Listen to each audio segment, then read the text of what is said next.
ஒரு மகிழ்ச்சியான செய்தி. இதயம் நலனையின் விலை லிட்டருக்கு ரூபாய் 105 குறைஞ்சிருக்கு. செப்டம்பர் 2023ல 1 லிட்டர் இதயம் நலனையின் அதிகபட்ச விலை ரூபாய் 503. ஆனா இப்ப 1 லிட்டர் இதயம் நலனையின் விலை ரூபாய் 398 மட்டும்தான் தமிழ்நாட்டுல. அப்ப இனிமே எல்லாரும் இதயம் நலனை வாங்கலாம் இல்ல? ஸ்வாமித்வா திட்டத்தின் கீழ் 10 மாநிலங்கள் மற்றும் 2 யூனியன் பிரதேசங்களைச் சேர்ந்த 50,000 கிராமங்களில் உள்ள சொத்து உரிமையாளர்கள் 65 லட்சத்திற்கும் மேற்பட்டோருக்கு சொத்து அட்டைகளை பிரதமர் மோடி வழங்கினார். நாடாளுமன்ற பட்ஜெட் கூட்டத்தொடர் ஜனவரி 31ஆம் தேதி தொடங்குகிறது.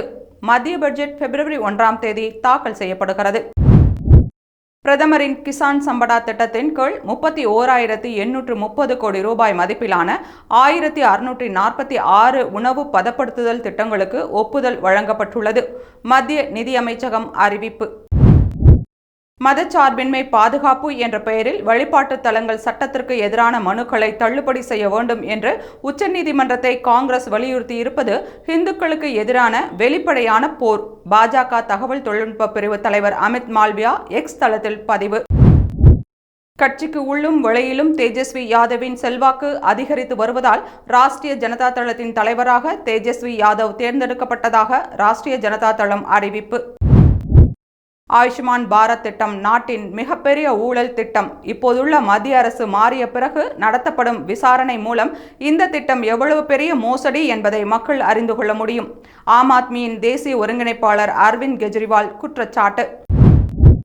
கோல்பிளேயின் முன்னணி பாடகரான கிறிஸ் மார்ட்டின் மும்பையில் நடக்க இருக்கும் தனது நிகழ்ச்சிக்கு முன்பாக தனது காதலியும் ஹாலிவுட் நடிகையுமான டக்கோடா ஜான்சனுடன் மும்பையில் இருக்கும் ஸ்ரீ பாபுல்நாத் கோவிலுக்கு சென்று சுவாமி தரிசனம் செய்யும் வீடியோக்கள் சமூக வலைத்தளங்களில் வைரல். சாட் ஜிபிடியை உருவாக்கிய ஓபன் ஏஐ நிறுவனத்தில் ஆராய்ச்சியாளராக பணியாற்றிய இந்தியரான சுசித் பாலாஜியின் மரண வழக்கில் காவல்துறைக்கு உதவ தயார் என 2 மாதத்திற்கு பிறகு ஓபன் ஏஐ நிறுவனம் அறிவிப்பு. காசா போர் நிறுத்த ஒப்பந்தம் அமலுக்கு வருவதற்கு முன்பாக ஹமாஸால் விடுவிக்கப்படும் பிணை கைதிகளை வரவேற்க இஸ்ரேல் ராணுவம் தயாராகி வருகிறது. அதே சமயம் தற்காலிக முகாம்களில் தங்கியுள்ள காசா மக்கள் தங்களது வீடுகளுக்கு திரும்ப முடிவு.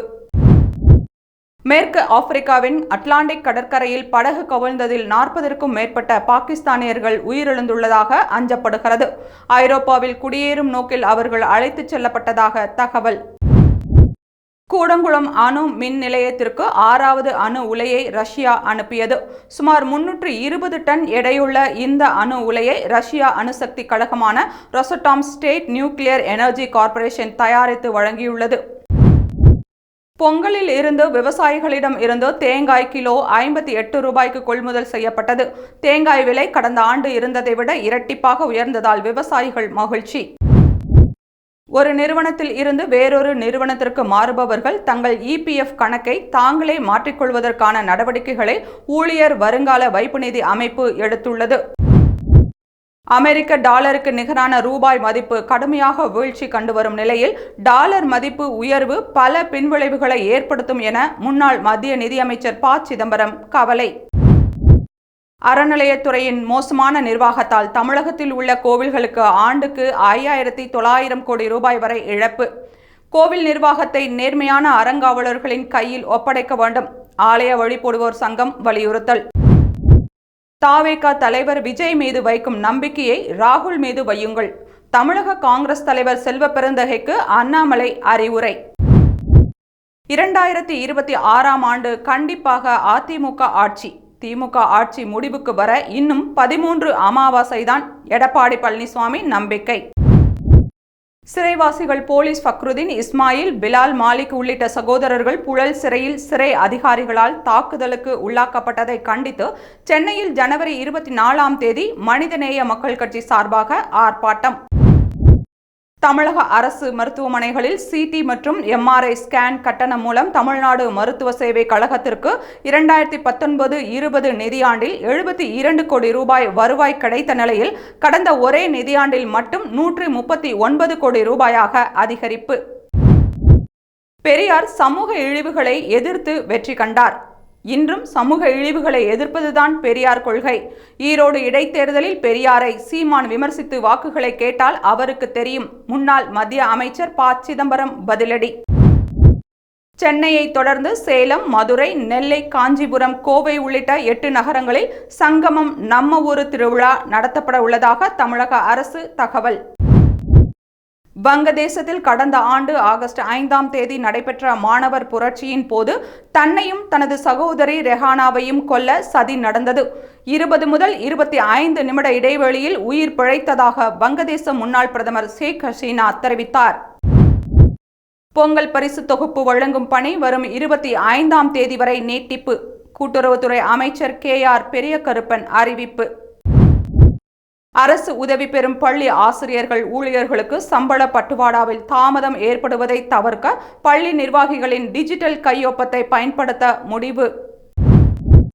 மதுரை மாட்டுத்தாவணியில் அமைய இருக்கும் டைடல் பார்க் திட்டத்திற்கு சுற்றுச்சூழல் அனுமதி வழங்கப்பட்டது. ஆனால் இந்த திட்டம் அறிவித்து 2 ஆண்டுகளுக்கு மேலாகியும் இன்னும் கட்டுமான பணி கூட தொடங்கப்படாததால் சுற்றுச்சூழல் அனுமதி சட்டசபை தேர்தலுக்கான அறிவிப்பா என எழுந்தது விமர்சனம். திருநெல்வேலியில் வெள்ளிக்கிழமை நடந்த இசையமைப்பாளர் இளையராஜாவின் கச்சேரிக்கு வந்தவர்களின் வாகனங்களால் கன்னியாகுமரிக்கு செல்லும் 4 வழிச்சாலையில் கடும் போக்குவரத்து நெரிசல். நடிகர் சாயிஃப் அலி கானை கத்தியால் குத்திய விஜய்தாஸை மும்பை போலீஸ் கைது செய்தது. தானேவில் உள்ள மதுபான பாரில் விஜய்தாஸ் வேலை செய்து வந்ததாக போலீஸ் விசாரணையில் தகவல். சாயிஃப் அலி கானை கத்தியால் குத்தியதை விஜய்தாஸ் ஒப்புக்கொண்டார். விண்ணில் 2 செயற்கைக்கோள்கள் இணைப்பு. விண்வெளி ஆய்வு மையம் அமைக்க உதவியாக இருக்கும். இஸ்ரோ குழுவில் இடம்பெற்ற கோவை விஞ்ஞானி பிரபு பேட்டி. சபரிமலையில் மகர விளக்கு பூஜைகள் நிறைவடைவதை தொடர்ந்து நாளை காலை 6:30 மணிக்கு கோவில் நடை சாத்தப்படுகிறது. இன்று இரவு வரை மட்டுமே பக்தர்கள் தரிசனம் செய்ய அனுமதி. ஜெயலலிதா சொத்து குவிப்பு வழக்கில் தமிழ்நாடு லஞ்ச ஒழிப்பு போலீசார் ஜனவரி 24இல் நேரில் ஆஜராக பெங்களூரு சிறப்பு நீதிமன்ற நீதிபதி உத்தரவு. திருப்பதி ஏழுமலையான் கோவில் அருகே அசைவ உணவை சாப்பிட்டுக் கொண்டிருந்த தமிழக பக்தர்களை போலீசார் எச்சரித்து அந்த உணவை பறிமுதல் செய்து அப்புறப்படுத்தினர். திருப்பதி ஏழுமலையான் கோவிலில் புனித தன்மையை காப்பாற்றும் விதமாக திருமலையில் மது, மாமிசம், புகையிலை, குட்கா போன்றவை பயன்படுத்தவும் விற்கவும் தடை. சீக்கிய அமைப்புகளின் போராட்டத்தால் பாஜக MP கங்கனா ரணாவத் இயக்கி நடித்த எமர்ஜென்சி திரைப்படம் பஞ்சாபில் வெளியாகவில்லை.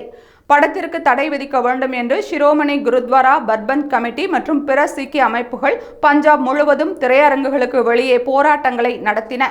திரைப்படத்தில் சீக்கியர்களுக்கு எதிரான கருத்துக்கள் இருப்பதாக அவர்கள் குற்றச்சாட்டு. 2025-26ஆம் ஆண்டில் புதிதாக 12,000 பணியாளர்களை சேர்க்க உள்ளதாக விப்ரோ தொழில்நுட்ப நிறுவன அதிகாரி சௌரப் கோவில் அறிவிப்பு.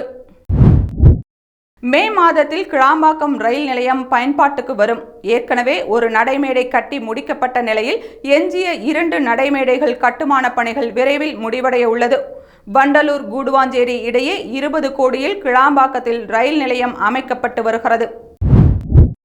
சென்னையை அடுத்த முட்டுக்காட்டில் அமைய உள்ள கலைஞர் பன்னாட்டு அரங்கத்திற்கு கடலோர மண்டல ஒழுங்குமுறை ஆணையம் அனுமதி. இந்த ஆண்டு இறுதி அல்லது அடுத்த ஆண்டு தொடக்கத்தில் கட்டுமான பணிகளை முடிக்க பொதுப்பணித்துறை முடிவு. இந்தியா மதச்சார்பற்ற நாடு என்று அரசமைப்பு சட்டத்தில் உள்ளது. ஆளுநர் RSS சித்தாந்தத்தை புகுத்த வேண்டும் என்று எல்லா இடத்திலும் பேசி வருகிறார். இதற்கெல்லாம் நல்ல முடிவு உச்சநீதிமன்றத்தால் வரும். திருவள்ளுவர் சிலைக்கு காவி சாயம் பூசுவது ஆளுநரின் சிறுபிள்ளைத்தனம். சபாநாயகர் அப்பாவு கண்டனம். ஈரான் தலைநகர் டெஹ்ரானில் உள்ள அந்நாட்டு உச்ச நீதிமன்றத்தில் அலி ரெசினி, முகமது முஹிசோ ஆகிய 2 நீதிபதிகளை மர்ம நபர் துப்பாக்கியால் சரமாரியாக சுட்டதில் சம்பவ இடத்திலேயே உடல் சரிந்து பலி. நீதிபதிகளை சுட்ட மர்ம நபர் தன்னைத்தானே சுட்டுக்கொண்டு தற்கொலை. அமெரிக்காவின் 47வது அதிபராக நாளை பதவியேற்க உள்ள டொனால்ட் ட்ரம்ப் தலைநகர் வாஷிங்டன் வந்தடைந்தார். பதவியேற்பு விழாவை ஒட்டி தலைநகரில் வரலாறு காணாத பாதுகாப்பு ஏற்பாடுகள் செய்யப்பட்டுள்ளன. ஆளுநர் ரவி தமிழ்நாட்டின் வரலாறு, பண்பாடு, திருவள்ளுவரின் வரலாறு எதையும் தெரியாமல் தொடர்ந்து பிழை செய்து வருகிறார். ஆளுநர் அரசியல் சாசன விதிப்படி நடந்து கொள்ள வேண்டும். தமிழ்நாடு ஆளுநர் அரசியல் சாசனத்தின் வரம்பை மீறி செயல்படுகிறார். முன்னாள் மத்திய நிதியமைச்சர் ப. சிதம்பரம் கடும் தாக்கு. பீகாரில் பாஜக RSSக்கு சித்தாந்த தோல்வியை ஏற்படுத்த வேண்டும். அரசமைப்பு மற்றும் மனுவாதத்திற்கு இடையேயான சண்டையை நாடு பார்த்து கொண்டிருக்கிறது. காங்கிரஸ் தொண்டர்கள் RSS பாஜக சித்தாந்தத்திற்கு எதிராக இரவும் பகலும் போராட வேண்டும். எதிர்க்கட்சித் தலைவர் ராகுல் காந்தி சபதம். அரசியல் பேசினால் திராவிடம், மூடநம்பிக்கை பேசினால் ஆரியம். திராவிடம் என்பது சமூக நீதிக்கானது மட்டும் அல்ல என்பதை புரிந்து கொள்ள வேண்டும். திராவிடவியல் கருத்தியலாக உள்ளது, ஆரியத்திற்கு அவை எதிராக உள்ளது. திமுக MP ராசா பேச்சு. காசி தமிழ்ச் சங்கமம் 3வது ஆண்டாக வருகிற பிப்ரவரி 15ஆம் தேதி முதல் பிப்ரவரி 24ஆம் தேதி வரை நடைபெறுகிறது. காசி தமிழ் சங்கமம் நிகழ்ச்சியில் கலந்து கொள்ள சென்னையிலிருந்து 5 சிறப்பு ரயில்கள் மூலம் 1100 பேர் 5 குழுக்களாக செல்ல உள்ளனர். IIT இயக்குனர் காமகோடி தகவல். பாலகிருஷ்ணனின் தேவை என்னவென்று தெரிந்தால் அதை சரி செய்யலாம் என்று அமைச்சர் சேகர் பாபு சொன்னது உள்நோக்கம் கொண்டது. இது கடும் கண்டனத்திற்கு உரியது. CPM மாநில செயலாளர் பே. சண்முகம் காட்டம். மகா கும்பமேளாவில் துறவறம் மேற்கொள்ள பெண்கள் அதிகம் ஆர்வம் காட்டுகின்றனர். ஜனவரி 27ஆம் தேதி முதல் நடைபெறும் சேர்க்கையில் இணைய சுமார் 1000 பெண்கள் பதிவு.